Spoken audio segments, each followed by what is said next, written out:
Sagabal ka sa mga plano. Sa dami ng mga atraso mo sa akin, you deserve to die. Hindi ka na dapat magtatagal sa mundong to, Lore.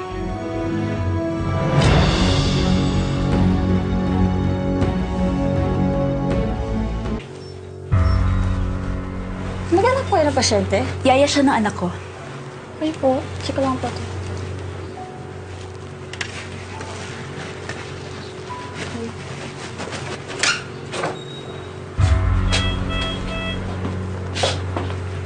What are you doing here, Georgia? Tinatanong pa ba yun? Eh di dinadalo ko si Loling. Nakakapagtaka naman. May oras ka bigla para kay Manang. Eh, di ba mortal enemy mo siya? Talaga? Nakakasigurado ka ba dyan sa sinasabi mo? Bakit? Kasama ka ba namin sa bahay araw-araw? Alam mo ba yung ginagawa namin? Hindi ko kasi makakalimutan na si Manang ang nagbuking sa mga kalokohan mo. And I'm sure, hindi mo rin makakalimutan yon. Kaya nga pinag-iinitan mo siya, di ba? At lahat naman ng taong kumontra sa'yo, automatic kaaway mo. Oh, please. Emma, kung totoo man yung sinasabi mo, eh di sana, matagal ko na siyang tinanggal. Pero hindi naman eh. Siya pa nag-aalaga kay Sydney ngayon. Pinagkakatiwalaan ko siya. Sabihin na natin na galamay mo si Loling. Pero hindi rason yun para pag-initan ko siya. Malaki ang utang na loob ko kay Loling dahil naalagaan niya anak ko. Eh ikaw, bakit pabalik-balik ka rito? Anong rason mo? Para makita si Rome? Ang hirap talaga sigurong maging ex mga agaw mo. Parati nilang pakiramdam na inaagawan sila. Alam mo, Georgia, pag bagong buhay ka na, nakakapagod yung ginagawa mo.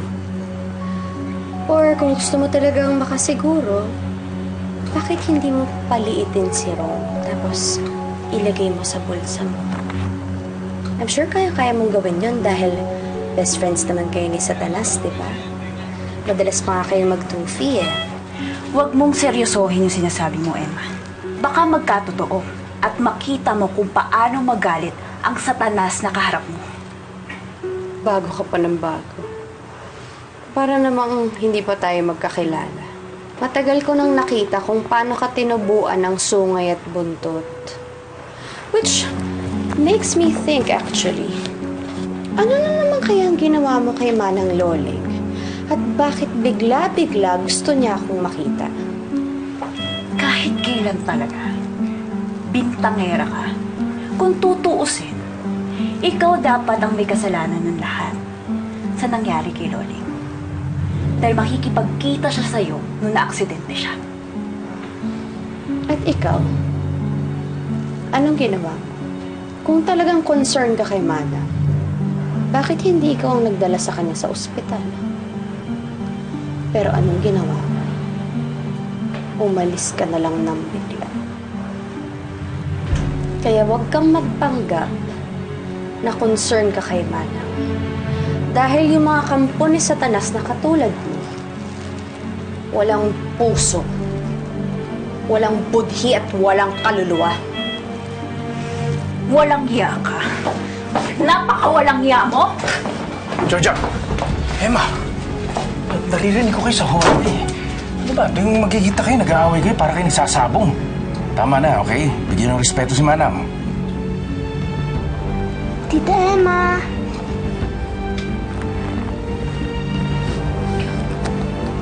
Talang na lang ako sa ibang araw.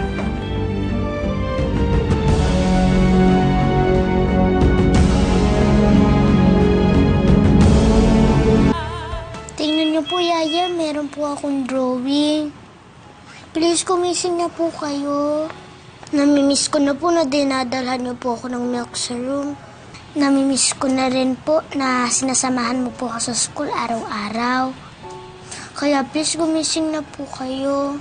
Sorry po kung sometimes lagi po ako nagdi-disobey sa'yo.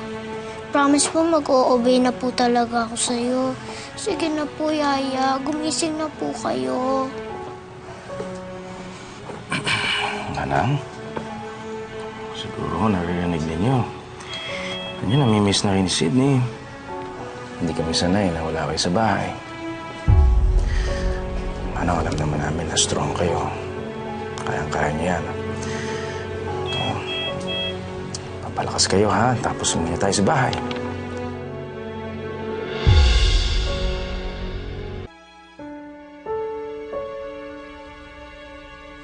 Ito po yung suot ko, yung sinave po ako ni Tita Emma. Talaga? Tapos sabi niya po, nandun na po si Baby Milan sa heaven. Naku, sayang nga eh. Ang bait pa naman ng Tita Emma mo, tapos siya pa yung nawalan ng anak. Pwede po natin ito ibigay kay Tita Emma? Ha? Naku, hindi. Baka mapagalitan ako ng mami mo. Kasi po, yung nakita niyo po yung angel wings ko, si Tita Emma para po na surprise. Sydney, Vicky, lumabas ka muna. Mommy? Ikaw bata ka. Halika dito. Di ba sabi ko sa'yo, huwag na huwag mong mababangkit ang pangalang Emma. Di ba? Bakit ba gustong-gusto mong pasayin yung babaeng yun, ha? Mabait po kasi si Tita Emma. Ah, ganun. Mabait siya? Ha? Mabait. Ha? Halika dito. Mami! Halika dito! Mami, wag po! Puro na lang si Emma! Si Emma! Si Emma mo! Halika dito! Mami, wag po! Mami, wag po! Georgia! Tama na yan! Mami!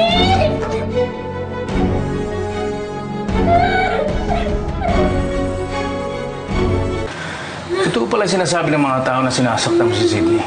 You don't understand. Natututo na sumagot yung batang yan. Tinuturuan ko lang huwag maging supil at walang modo. Hindi mo kailangan ganun yung bata. Pwede mo naman siyang kausapin ng mabuti. Hindi ka naaawa sa kanya. So, come on, let's go. Sige, come here.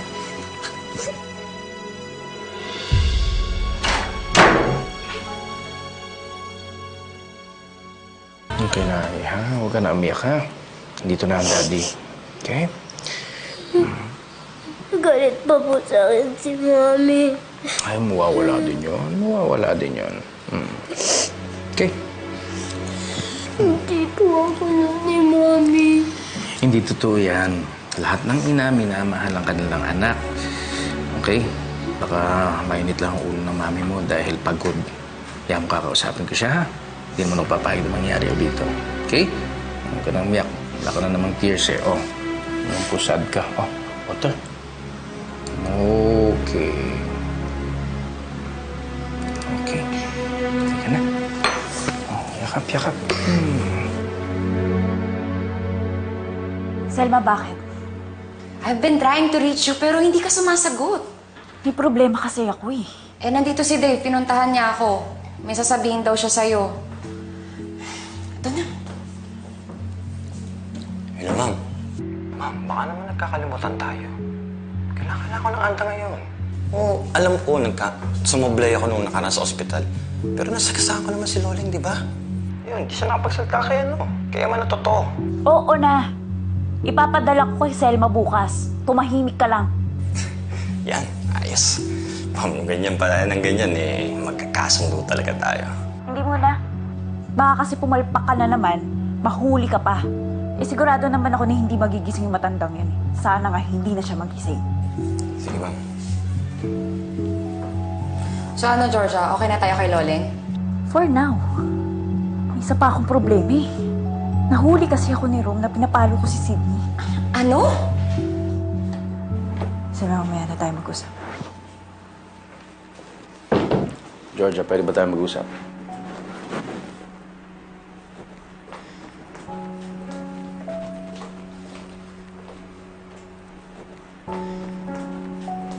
Rom, kamusta si Sydney? Okay lang ba siya?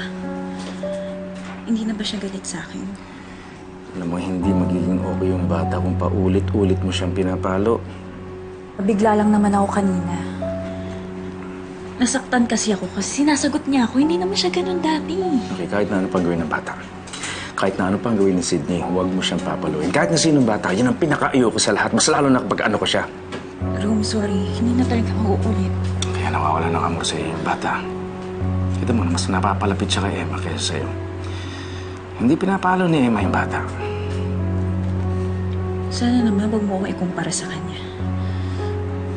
Promise. Hindi na talaga mauulit. Hindi ko napapaluin si Cindy. Georgia, tuto pa rin mo yung pangako mo kay Sidney. Pag inulit mo pa yun, hindi ko na alam ang gagawin ko.